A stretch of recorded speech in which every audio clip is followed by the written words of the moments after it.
पालघर मला कल्पना दिला तर मी कारण मी नवीन पाणी टंचाईचा सुद्धा शिवसेनेने हा मुद्दा पुन्हा उचलला होता. भीषण पांड्याने दाखवली होती. जलजीवनच्या योजना ह्या अधुऱ्या पडलेल्या कुठे सरकारकडे अजून निधीच नाही. म्हणजे योजना आणायच्या पण निधी नाही आहे. मग या विरोधात तुम्ही काय आवाज उठवणार का नाही? पालघर आता तुमच्या माध्यमातूनच जेव्हा आम्हाला बातम्या कळतील ऐकलं का, आम्ही आमच्या कार्यकर्त्यांबरोबर संघटनेतील पदाधिकाऱ्यांबरोबर चर्चा करू. मी काय सांगितलं तुम्हाला की देश पातळीवरचे आणि आंतरराष्ट्रीय पातळीवरचे मुद्दे बरोबर घेऊ. सर्वात महत्त्वाचं जे ग्राम पातळीवरचे विषय आहेत ह्या खालच्या ह्याच्यावर स्थानिक मुद्दे आहेत त्याच्यावर 100% तुम्हाला काँग्रेस पुढील 6 महिन्यात सक्रिय झालेली दिसेल. हे हा तुम्हाला विश्वास आम्ही देतो संघटनेच्यावरती. आणि त्याच्यावरती माझा स्वतः निरीक्षण असेल, त्याच्यावरती माझा स्वतःचा अंकुश असेल. ग्रामीण भागात शेतकऱ्यांना अजून भाताचे पैसे मिळाले नाहीत, त्या संदर्भात आपण काय करणार आहात?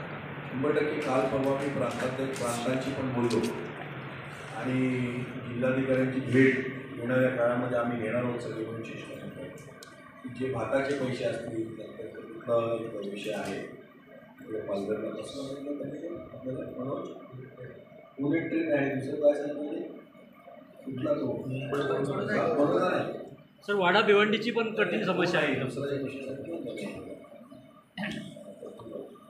पत्रकारांनी आपल्याला वाढवण प्रकल्प आहे. या सगळ्या विषयांमधून 100% आम्ही लक्ष केंद्रित करणार. पाणी टंचाई का आहे या भागामध्ये एवढं पाणी असताना कालचा वैतरणा भातसा विकसा धरणं असताना पाणी टंचाई का आहे हे जाणून घेण्याचा प्रश्न आणि ज्याला पाण्याचं विकेंद्रीकरण आपण म्हणतो, सत्तेचं विकेंद्रीकरण, डिसेंट्रलायझेशन ते डिस्ट्रीब्युशन ज्याला म्हणतो ते का होत नाही आहे. पाण्याची पाईपलाईन पंचायत समितीच्या साहेब वाड्यातून बारबाई वाहणाऱ्या 5 नद्या आहेत. वाड्यातून बारबाई वाहणाऱ्या 5 नद्या आहेत. एक्झॅक्टली. मग ह्यासाठी काय करायला पाहिजे, शासनाचं लक्ष कुठे केंद्रित करायला पाहिजे, टेक्निकल काय प्रॉब्लेम्स आहे. मी अभ्यासक आहे, बेसिक मी वकील आहे पण मी अभ्यासक आहे.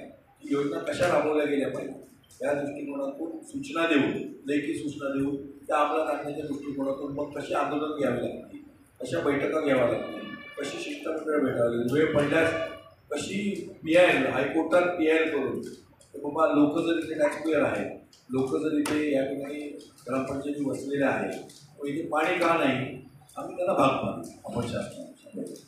पालघर जिल्हा झाल्यापासून ग्रामीण भागातले जे रस्ते आहेत याच्यासाठी म्हणजे जिल्हा वेगळा झाला विकासासाठी, तर त्या ग्रामीण भागातले जे रस्ते आहेत याच्या संदर्भात सार्वजनिक बांधकाम विभाग खूप मोठा भ्रष्टाचार म्हणून म्हणजे सगळीकडे चर्चेला आहे.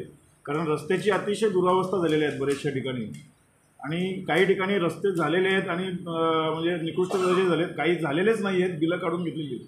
तर या अशा ठिकाणी काँग्रेस काय करणार का? वसईवरनं काल मी परवा 18 तारखेला वसईवरनं भिवंडीला गेलो. तोही रस्ता खराब आहे.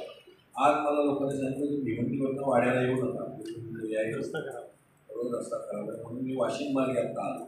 हा रस्ता मला बरा वाटला आणि काही रस्ते मला आता मी काल परवा आपण कुठे गेलो डहाणूवरनं बोईसर मार्गे तलासरीवरनं डहाणूवरनं पालघरला गेलो. रस्ता चांगला होता.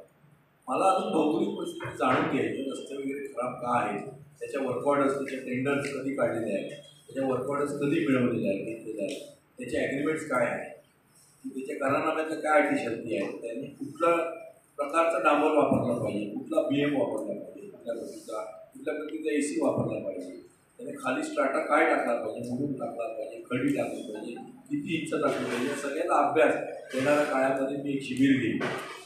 तर बेसिकली या सगळ्याची माहिती दिवशी मला असल्या कारणाने सिव्हिल कॉन्ट्रॅक्टवरती माहिती देऊन हे जसं तुम्ही म्हणा धरणाचं की खेकड्याने धरण पोखरलं बरोबर ना, ह्या मुद्द्यांवर न जाता एक्झॅक्टली बेसिकली काय प्रॉब्लेम आहे ठेकेदारीमध्ये, ठेकेदारांना काय प्रॉब्लेम आहे, दलाली किती घेतली जाते, टक्केवारी किती घेतली जाते, या सगळ्याकडेही लक्ष देऊन PWDचे अधिकारी यांना जरा चाप बसवून येणाऱ्या काळामध्ये हा निधी किती येतो त्यापेक्षा हा निधी डांगे साहेब कसा वापरला जातो आणि त्याच्यात उद्दिष्ट कशी गाठली जातात हे महत्त्वाचं आहे. याच्यावर 100% आम्ही अभ्यास करू आणि 6 महिन्यानंतर आम्ही 7 महिन्याला आम्ही तुम्हाला भेटू. 6 महिन्यानंतर आमचा आवाज बुलंद करून 6 महिन्यात आम्ही पुढची दिशा ठरवू आणि याच्यावरती आम्ही जोपर्यंत विरोधक दबाव टाकत नाही ठाण्यात तुम्ही बघाल आम्ही प्रत्येक विषयावरती दबाव करतो. नाहीतर मग ते सुस्ताड होतं.